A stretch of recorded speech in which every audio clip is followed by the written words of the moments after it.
Hi, this is Aulbrie Sass reporting for Pambazuka News. Today I'm at the headquarters of the African Union here in Addis Ababa, Ethiopia. I had the chance to sit down and chat with the Deputy Chairman, Mr. Erastus Mwencha, of the African Union and talk to him about the past 50 years as we look forward to the celebration of the 50th anniversary.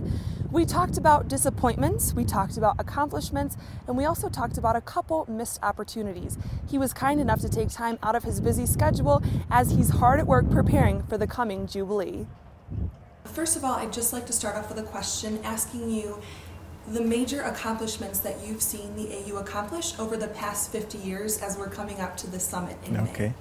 Well, thank you, Obi, for having me on your platform, and I'm extremely happy to share Africa's experience and the major accomplishment in the last 50 years.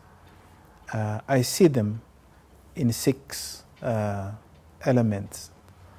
The first one is decolonization. In fact, I call them the 3 Ds. The first D being decolonization. In 1963, when the Organization of African Unity was established, there was just about 29 or 30 countries that were independent. And at that moment, the agreement was that the major project for Africa to focus on is to decolonize and eliminate apartheid from the continent. And that became really the rallying point, the mantra for cooperation within Africa. And the process was followed through faithfully until apartheid, which was the last vestige to be accomplished in 1994 when South Africa became, a free state from apartheid. The second one is what I would also call democratization, because under colonization, it wasn't simply that there was an administration, but there was also the aspect of normal democracy. And of course, the immediate task for the newly independent countries is to organize the state development. This has been a difficult and treacherous road, but in Africa now we see a viable state in many countries that has taken shape. We still have challenges in a few areas, but this has been a major accomplishment in establishing a state. And the third one, which is so closely related to this, is destiny of the continent being in the hands of Africa itself. Because under the colonization, Africa could blame the colonial administration. Africa did not have space to determine their own destiny. And so there was no responsibility on that part. But now that is different, and you see it in what I will now see called accomplishment number 4. In taking Africa's own destiny in their own hands, you can see, for instance, peace and security, which has been one of the major accomplishments of the continent. Of course, in the run-up to independence, and even the contradictions that may have been there during the struggle for independence, because there was no common platform on fighting for independence, states have had to go through the state building, and because of that, we have had internal conflicts, but also regional conflicts.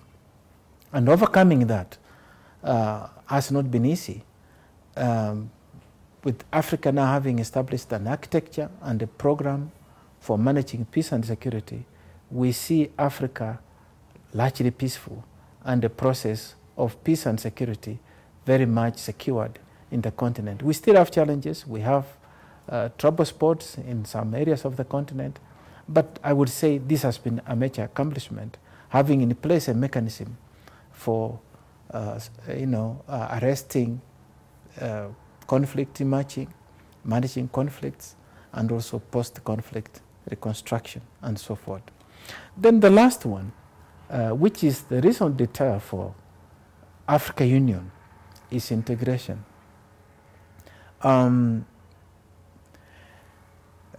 This is largely also been done at a continental level, but also with regional economic communities. We've seen intra-African trade. We have now seen intra-African communication starting. We have, in terms of infrastructure that is linking the continent. And we have seen Africa investing within the continent and emerging a quest for greater cooperation within the continent. And so this is another area where we see a lot of potential, but one I would say has been one where Africa can also look back and say, some work has been done, but a lot more remains to be done.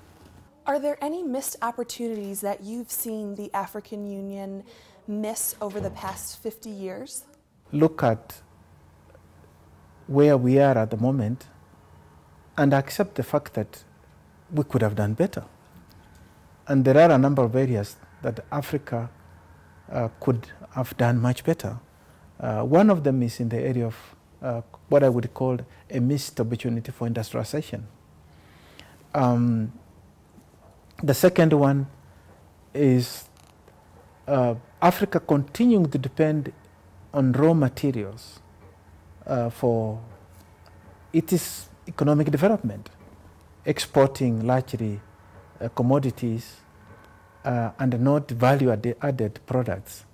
The third one is, if you look at the aspect of human resource development, yes, we have had an opportunity to have access to education. If you look at primary school enrollment and university, or there has been improvement compared to what we see was the case in 1963.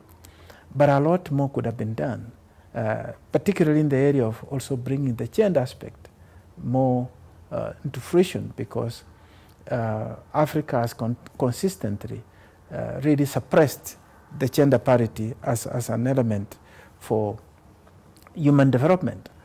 And the third one I would see also as a major missed opportunity, fourth one, is competitiveness. Africa still remains the least competitive in the world, and mainly coming from infrastructure, because connectivity within the continent, whether it's air transport, is still a challenge. Whether it is road transport, we have roads that stop at borders. We don't have cross-border roads that move across the boundary.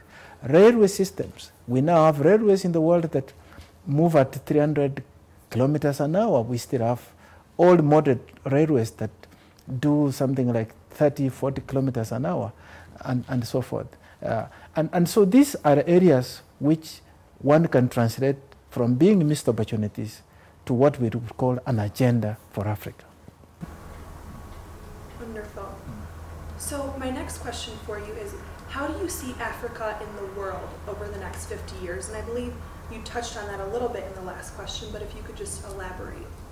Yes, we have a vision.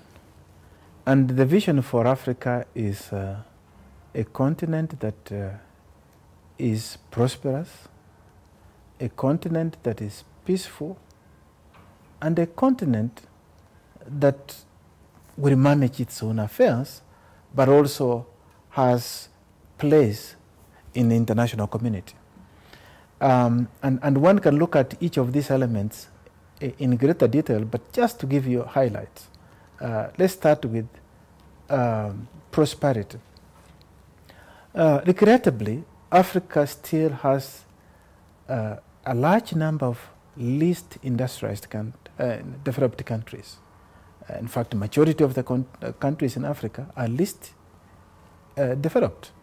This is a dubious record for us that we're looking at and saying in the next 20 to 30 years, we must see the bulk of the continent, if not all the countries, moving to be middle income to newly industrialized countries. And this can be achieved, because if you look at what is happening in the last 10 years, 3/4 of the fastest growing countries in the world come from Africa. And Africa now needs to press on, not to be satisfied with this level of development, but ramp up, and you will see many countries graduating to be newly industrialized in Africa. The second one is, of course, peace. This is an international commodity, and we need to work with the rest of the world. And therefore, your question was, how do you see Africa? Within Africa, we're doing everything we can to secure peace. But we see this as an area that we must work with the rest of the world to address issues of poverty, which is one cause for peace. But there are also threats that may not be related to poverty as such, but which use the conduits of poverty to find anchor and propagate the ideology. For instance, international terrorism. And we see cooperation with the rest of the world. The third area that I talked about is having space in the international arena. Africa has, for instance, not been given commensurate space when it comes to multilateral arena, whether it is in the Security Council. Because if you look at the Security Council as constituted, it was in 1945, the victors versus the losers of the Second World War. Africa was not even in the picture. And we cannot retain institutions like that operating up to now. But even in a broader way, if you look at aspects of whether it's climate change, if you look at international trade, Africa, for instance, in the area of climate change, is really a solution to the world. Come 2050, you'll be having a population of close to 9 billion. Now, with the trend of, say, food consumption at the moment, it is Africa that will provide the solution, because Africa has good space in terms of arable land, and Africa is able to increase food production that will be required almost 50% of the current global production. So Africa should be a center for development in terms of food, but that means Africa must acquire more technology, better land use. So Africa will be a solution, and so Africa has the potential not only to provide solution to itself, but also to provide to the rest of the world. And the other aspect, of course, is in terms of resource management. When it comes to sustainable development, the human resource factor, Africa is a relatively young continent. In the coming years, Africa is going to be the one that will be seeing growth because of the consumption, the human factor, because of young population, but also needs a lot to do more so that we can absorb these people in terms of employment, giving them the right skills and so forth. And so Africa should also be in a position not only to be a market of 1 billion plus 2 billion come 20 years from now, but also having the capacity to support other countries. So on the same note as the potential of Africa, if you could just make a comment on what do you see the African Union looking like in 2063 at the in the next 50 years for the 100th summit?